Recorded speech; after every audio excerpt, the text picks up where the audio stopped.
The evening my ex-wife walked into the lobby of Hargrove and Webb Construction and realized I owned it, she didn't say a word. She just stood there, holding a glass of white wine she'd taken from a passing tray, and stared at the framed photo on the wall, the one of me shaking hands with the mayor at the ribbon-cutting ceremony.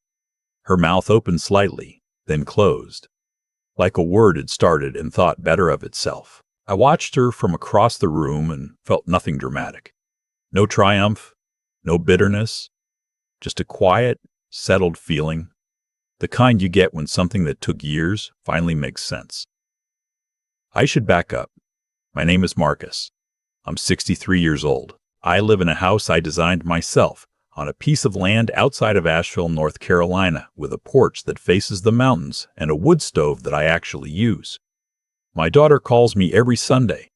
My son flew in last Thanksgiving and stayed for 10 days. I have 2 labs named Rudy and Clyde who sleep at the foot of my bed and have opinions about everything. This is not the life my ex-wife said I was capable of. Her name is Diane. We were married for 19 years. We met when I was 26 and working as a junior project manager for a mid-sized contractor out of Charlotte. She was a financial analyst. Smart, polished, certain about things in a way I found reassuring back then. I mistook confidence for wisdom for a long time. That's on me. For the first several years, things were fine. We built a life together, had 2 kids, our son Daniel and our daughter Claire. We bought a house in a good school district. We went on vacations. We argued about normal things. Nothing in those early years would have told you how it would end. What changed, I think, was that I changed. Slowly. The kind of slow that's almost invisible until it isn't. Around year 11 of our marriage, I started to feel something pulling at me. I'd been working for other people my whole career, good people, decent companies, but I was tired of building things that had other men's names on them. I'd wake up at 4 in the morning and lie there thinking about projects I'd want to take on, problems I'd want to solve, a company structured differently than anything I'd worked for. I didn't talk about it for a long time. I kept it to myself the way you keep a flame cupped in your hands when the wind is blowing. When I finally told Diane, her response was measured.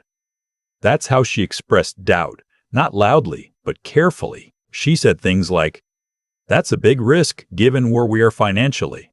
And, "Most small businesses fail in the first 2 years, Marcus." She had statistics. She always had statistics. She always had statistics. I told her I understood the risk. I told her I'd been studying the market, that I had relationships in the industry, that I had a real plan. She nodded and said she'd think about it. A week later, she sat me down and said she didn't think it was the right time. I let it go. The kids were in middle school. The mortgage was real. I told myself there would be a better moment. But the better moment never quite arrived, because Diane had a way of making sure it didn't.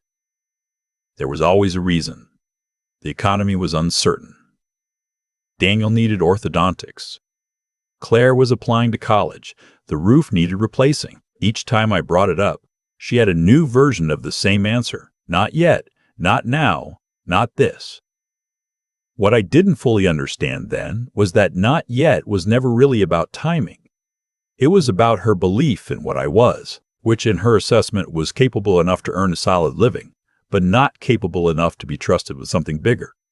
She never said it quite that directly, but it seeped through in other ways. The way she'd redirect conversations at dinner parties when someone asked about my career. The way she'd say we're being practical, when what she meant was, "I don't believe you." By year 16, I had stopped bringing it up. I had also, without quite naming it, started to disappear inside the marriage. I was present in all the logistical ways. I coached Daniel's baseball team. I drove Claire to SAT prep. I maintained the house and showed up and did the things. But something essential in me had gone quiet, like a pilot light that stays lit but doesn't heat anything. Diane, to her credit, noticed. She just interpreted it wrong. She told her friends, and I know this because some of them told me later, that I had become distant and uninspiring. That she had outgrown me. That she was carrying the household emotionally while I coasted. The version of me she was describing was real. I had become smaller, but she had built the box. We separated when I was 51. The divorce was civil in the legal sense. We used a mediator. We split things without a courtroom. But Diane moved quickly to establish a narrative. She was not unkind to me directly. She was strategic. She told the story of our marriage to the people who mattered to us in a way that positioned her as the competent one, and me as the man who had needed her more than she'd needed him.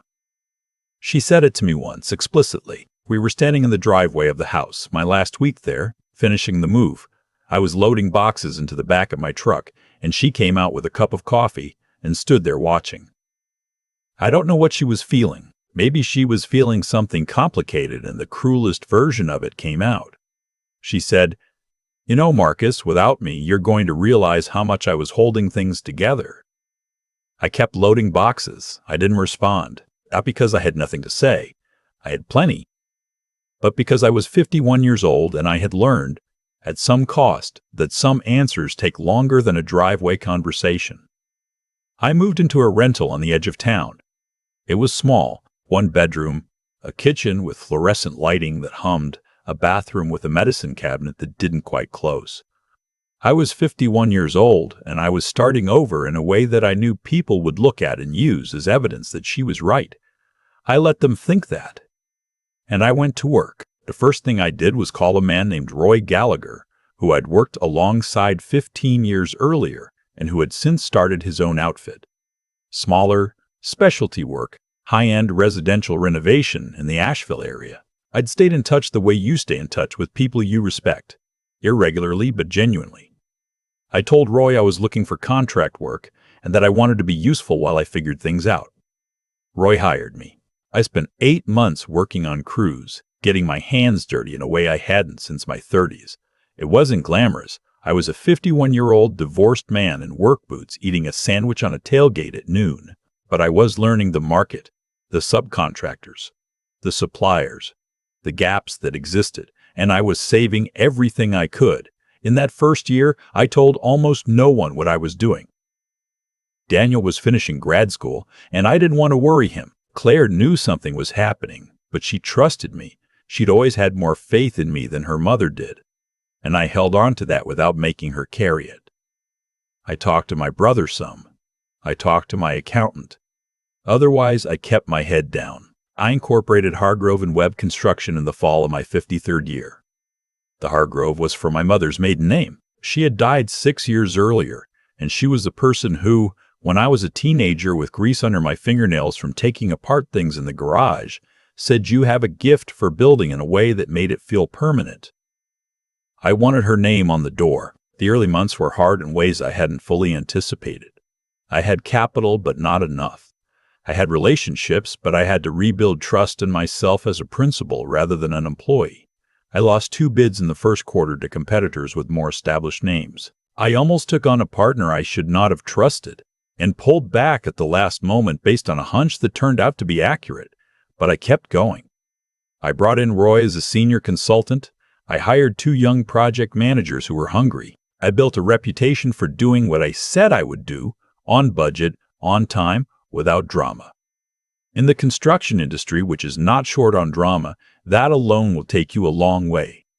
By year 3, we had completed 18 projects and had 12 under contract. By year 5, I had 12 full-time employees, a proper office, and a handshake relationship with the mayor's office on a municipal contract that would keep us busy for the better part of 2 years. Somewhere in that same period, Diane had remarried. I heard about it through Daniel, who told me the way you tell someone something when you're not sure how they'll take it. I told him I was glad for her, and I meant it without sarcasm, which surprised me a little. I had moved too far forward to be looking backward. What I had not done in those years of building was make any effort to correct the story she had told about who I was, about what I was capable of. I hadn't called mutual friends to set the record straight. I hadn't told anyone about the business in a way that felt like I was proving something. If people thought I was still the guy who had needed her to hold things together, that was fine. The building was happening regardless of what anyone thought. This is where I want to be careful, because I know how these stories can sound. I'm not telling you this to say I was better or wiser or more evolved than other men in difficult divorces. I'm telling you that I was tired. Tired of the narrative. Tired of explaining myself. And I had found, in that tiredness, an unexpected kind of freedom. The freedom of not needing anyone's version of me to match my own. Daniel got engaged in the spring of my 61st year. His fiancée, a woman named Priya, who is warm and sharp and makes my son laugh in a way I hadn't heard from him in years, had a family from the D.C. area. Daniel wanted everyone to meet, both families, close friends, a kind of pre-wedding gathering before the logistics of the actual wedding took over. He wanted to hold it at the Hargrove and Webb offices in the adjacent courtyard, which we'd renovated the year before and which looked, if I do say so, exceptionally good. I said, of course. What Daniel had not mentioned to me, and what I understood in the way you understand things between a parent and child, without saying them directly, was that Diane would be there. She was his mother. Of course she would be there. I had not seen her in close to 4 years. I arrived early to help with setup. Roy's wife had organized the catering. There were flowers and small lights strung between the courtyard columns, and Priya's mother, who insisted on helping with everything, had added some kind of decorative runner along the reception table that looked like something from a magazine. It was a genuinely beautiful evening. I remember standing there before anyone arrived and feeling a fullness that had nothing to do with anyone else, just me, in a space I had built, surrounded by evidence of work I believed in. Diane arrived with her husband, whose name is Glenn. About 40 minutes in, I saw her come through the main entrance and take in the lobby, the high ceilings we'd exposed, the reclaimed wood accent wall, the framed project photos, the award plaques. She was doing what a person does when they walk into a space and it tells them something they weren't expecting. Then she saw the photo. It's a large print, maybe 3 feet across, hung on the eastern wall. A moment from the ribbon cutting of the Riverside Commons project, the municipal affordable housing development that had been our biggest job to date. In the photo, I am shaking hands with Mayor Tillman, and we are both laughing at something. My name is on the placard behind us.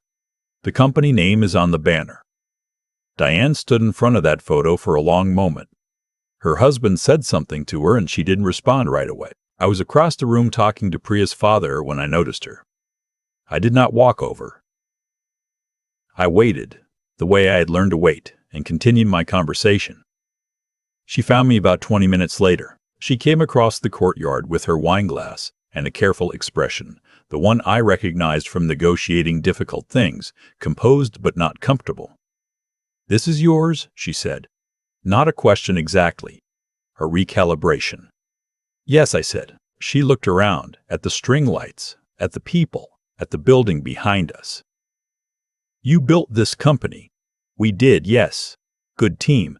There was a silence. Not hostile, not warm either. Just the particular silence of two people standing in the ruins of an old story. She said, "I didn't know." I thought about what to say to that. I thought about a lot of things I could have said, about the 19 years, about the driveway, about the box, but Daniel was across the courtyard with Priya, the two of them standing close together and laughing at something on her phone, and Claire was somewhere inside getting more food, and Rudy and Clyde were back at the house on the mountain, waiting for me to come home. I said, "I know." She nodded slowly. And then, to her credit, she said something I didn't expect. She said, "I think I underestimated you." I looked at her and I felt something move through me, not anger, not satisfaction, not even forgiveness, exactly. Something older and quieter than all of those, the acknowledgement of a long journey that didn't need her to have made it. "Diane," I said, "I think we both believed you, for a while." She took that in. I could see her turning it over. Then Glenn appeared at her elbow and said something about the food, and she excused herself, and that was the last real conversation we had that evening. Later, when most people had gone and Roy and I were stacking chairs and Priya's family was finishing the last of the wine, Daniel came and stood next to me. He didn't say anything for a minute, just looked at the courtyard the way young people look at their parents' lives when they're starting to understand them differently. Then he said, "I'm proud of you, Dad." I put my arm around him. He's taller than me now, which still surprises me. And he leaned in a little the way he used to when he was small. "I know, son," I said. I'm pretty proud of you, too. We finished stacking the chairs. Rudy and Clyde were waiting. The drive home through the mountains was dark and clear, and I had the window down a little because the air in late May in North Carolina is the kind of thing you want to move through you.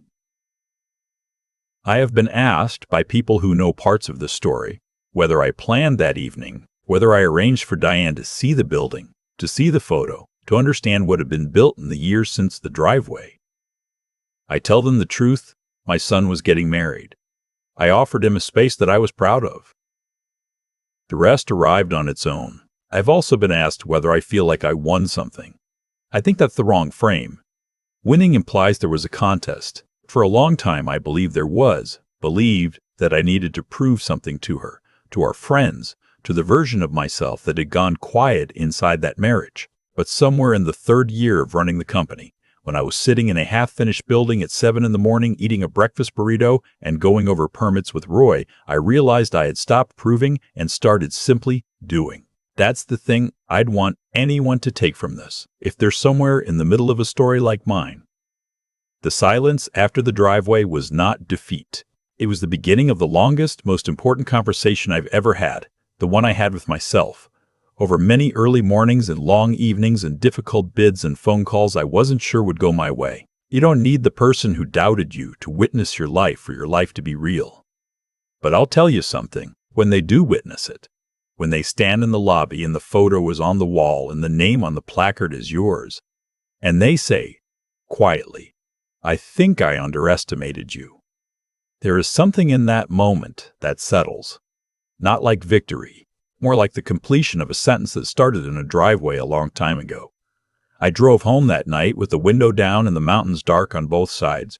Rudy climbed into the front seat somewhere outside of town, which he knows he's not supposed to do, and I let him stay. Some things are worth exactly what they cost. Not more, not less. That's enough.